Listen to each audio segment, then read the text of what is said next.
हाणे असां प्रोग्राम जे आख़िर तरफ़ वञूं पिया। प्रोग्राम जी सहेड़ ऐं कंक्लूजन जे लाइ ऐं सिंध जे इल्मी अदबी दुनिया में वॾो मक़ाम रखंदड़ इल्मी अदबी शख़्सियत हाणोके chairman Shah Latif chair university of Karachi इंतहाई माना वारे साईं सलीम मेमन साहब खे गुज़ारिश कयां थो त उहे अची इन प्रोग्राम जी कंक्लूजन कनि। साईं सलीम मेमन साहब।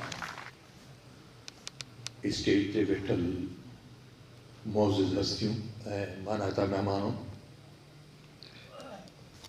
कलमती साहब पंहिंजे बारे में पाण ई एतिरो तफ़सील सां ॻाल्हाए वियो ऐं उन खां अॻु बि मुख़्तलिफ़ ॻाल्हाईंदड़नि संदसि ख़िदमतुनि, संदसि कारनामनि, संदसि शख़्सियत जे मुख़्तलिफ़ पहलुअनि ते रोशनी विधी।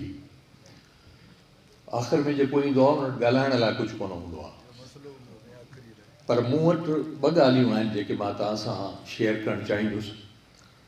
सिंध ग्रेजुएट एसोसिएशन जी हिकु कारकुन जी हैसियत में असां सिंध जे मुख़्तलिफ़ शहरनि में मुख़्तलिफ़ ॻोठनि में कमु कया आहिनि।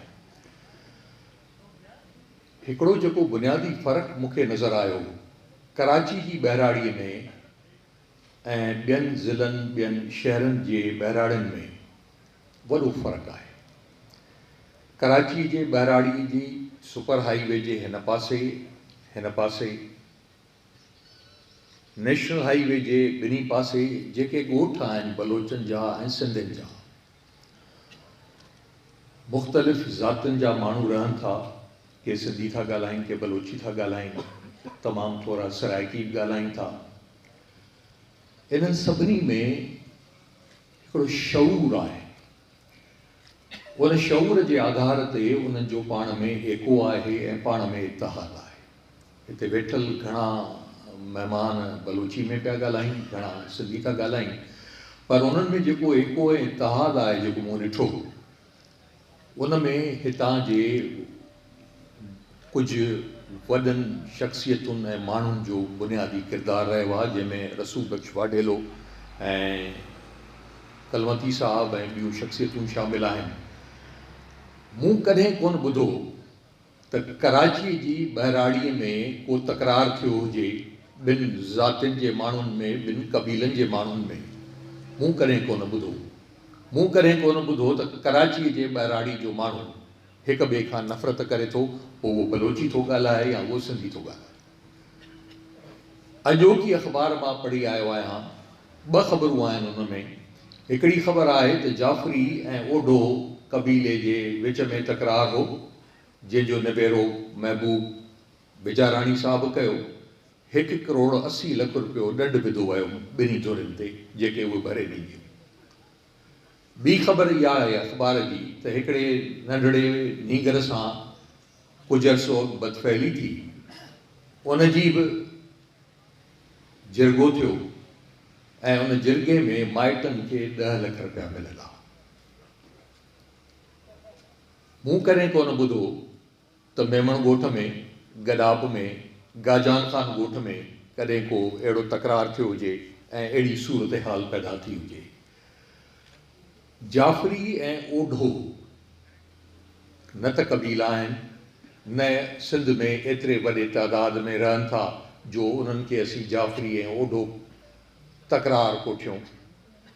ऐं उन ॿार जंहिंसां ज़्यादती कई वई, उन लाइ उन जा माइट जिरगे लाइ तयारु थिया। उन बदफ़ैलीअ जे नतीजे में 10 लख रुपया क़बूल था कनि। इहो किथां जी इंसानियत आहे? या कहिड़ी इंसानियत आहे जो असांजे ॿार सां ज़्यादती थिए ऐं असीं उनजे जवाब में कुझु रक़म वठी ऐं ॻाल्हि खे ख़तमु करे छॾियूं। ॻाल्हि त उनजी ॿार जी जेका बेइज़ती थियणी हुई, उन सां बदफ़ैलीअ दौरान जेको तशदुद थियणो हो सो त थी वियो, उनजो को तदारुक नथो थी सघे, पर इहे 10 लख रुपया बि उनजो तदारुक नथा थी सघनि। त मूंखे ख़ुशी आहे ऐं मां हिते अक्सर मुख़्तलिफ़ हवालनि सां गडाब जे ॻोठनि में सिंध ग्रेजुएट एसोसिएशन जे हवाले सां कमकार लाइ ईंदा रहंदा आहियूं, त हितां जे रहाकुनि जे विच में जेको इतिहाद, जेको एको, जेका मोहबत आहे, उहा लासानी क़िस्म जी आहे। ऐं उन लासानी मोहबत जे नतीजे में ई अहिड़ा लाफ़ानी किरदार जेके आहिनि से वजूद में अचनि था। जेके पंहिंजे तरह जे इलाइक़े लाइ सोचीनि था, पंहिंजे तरह जे माण्हुनि लाइ सोचीनि था, पंहिंजे तरह जे क़दीमी आसारनि लाइ सोचीनि था ऐं पंहिंजे तरह जे माण्हुनि सां थींदड़ ज़ियादतियुनि लाइ सोचीनि था ऐं पंहिंजे नौकरियुनि जी परवाह कोन था कनि ऐं जिदोजहद कनि था। माण्हू उन्हनि खे छॾे था वञनि, तंहिंजे बावजूदि उन्हनि जी जिदोजहद जारी आहे, उन्हनि जो अमल जारी आहे, उन्हनि जी सोच जारी आहे। कलमती सां मुंहिंजी मुलाक़ात, मां यूनिवर्सिटी में पढ़ाईंदो हुउसि, तॾहिं आर्ट्स फैकल्टी में 2 ब्लॉक हूंदा, हाणे 3 ब्लॉक आहे, थोरी डिपार्टमेंट पखिड़िजी विया आहिनि। पर उन दौर में जॾहिं कलमती पढ़ंदो हो यूनिवर्सिटीअ जे जर्नलिज़म डिपार्टमेंट में, शरीफ़ुल मुजाहिद साहबु हुनजो चेयरमैन हूंदो हो। सिंधी डिपार्टमेंट, जर्नलिस्टी डिपार्टमेंट, इंटरनेशनल रिलेशंस, जर्नलिज़म ऐं बंगाली डिपार्टमेंट, 6 डिपार्टमेंट असीं हिकिड़े ई फ्लोर ते हूंदा हुआसीं ऐं हिक ॿिए सां ॻंढिया गुतिया पिया हूंदा हुआसीं। कलमती सां उन दौर में मुलाक़ात थी, रसूल बख़्श बि हिन सां अक्सर गॾु हूंदो हो। मूंखे हिन में अहिड़ा के कणा नज़र कोन ईंदा हुआ, अहिड़ा के कणा नज़र कोन ईंदा त हीअ अॻिते हली एॾी इज़त, एॾो मान पंहिंजे इल्मी कारनामनि, पंहिंजे अदबी कारनामनि, तारीख़ी हवाले सां जेका हिन खोजना कई आहे, कराची शहर ते हिन शख़्स जेका खोजना कई आहे, अहिड़ी खोजना अॼु ताईं कंहिं कोन कई आहे ऐं मां सम्झां थो त केरु करे बि कोन सघंदो, छाकाणि त जंहिं तरीक़े सां हीउ वञी उन्हनि जायुनि ते पहुचे थो, उन्हनि बाबति छंडछाण करे थो ऐं खोजना करे थो। मुंहिंजे दोस्त डॉक्टर शेर साहब चयो त हिन FIR कटरायूं आहिनि, उनजी ॿिया अचे छंडछाण कंदा।